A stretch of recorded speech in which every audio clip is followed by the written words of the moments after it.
My name is Sophia, and this is the story of how I found my happily ever after with Ethan, even when life seemed determined to keep us apart. From the very start, my family was against my relationship with Ethan.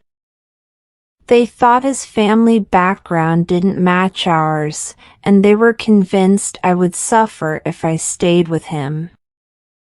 It was heartbreaking to hear those words, but I couldn't let them change the way I felt. I loved Ethan with all my heart. The pressure from my family wasn't easy to handle, though. It started to affect Ethan and me, and we began to argue often.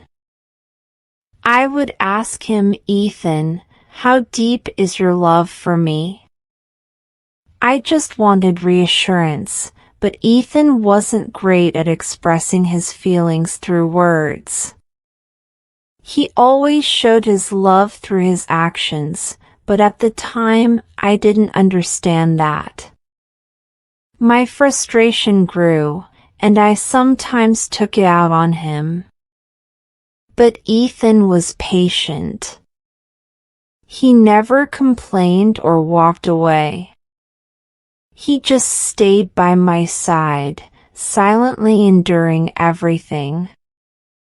A couple of years later, Ethan graduated from college and decided to go overseas to continue his studies. Before leaving, he sat me down and, in his own quiet way, proposed to me. He said, "Sophia, I'm not good with words, but I know I love you. If you'll let me, I'll take care of you for the rest of my life. I'll do everything I can to make your family accept us. Will you marry me?" Tears filled my eyes, and I nodded yes. That moment was so beautiful.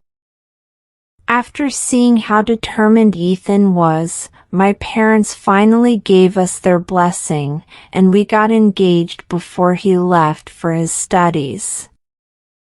While Ethan was abroad, I started working. Being apart was hard, but we stayed connected through emails and phone calls. Even though we missed each other, we never thought about giving up. We believed in our love. But then, one day, everything changed. I was walking to work when a car lost control and hit me. I woke up in the hospital with my parents by my side. I tried to speak, to tell them I was okay, but no sound came out.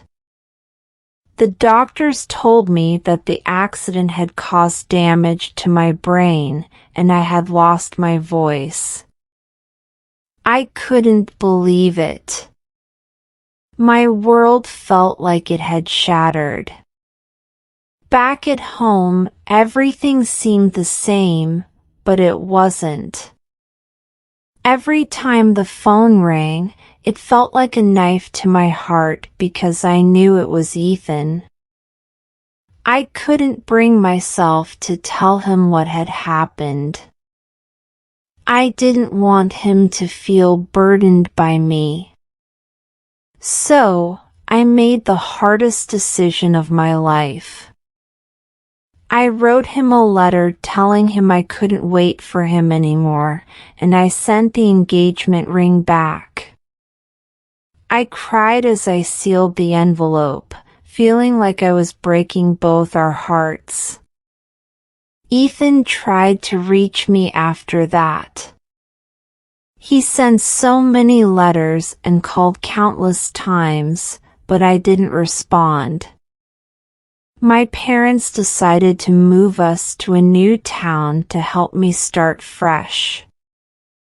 In the new place, I started learning sign language and tried to rebuild my life. Every day, I told myself I had to let Ethan go. It was painful, but I wanted him to be happy, even if it wasn't with me. A year later, my friend came to visit me.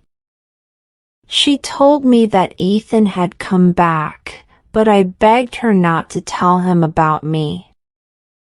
I thought it was better if he didn't know what had happened. One day, my friend handed me an envelope. It was a wedding invitation. My heart sank as I opened it, thinking Ethan had moved on. But when I read the card, I saw my name. I was completely confused. Before I could say anything, Ethan walked in.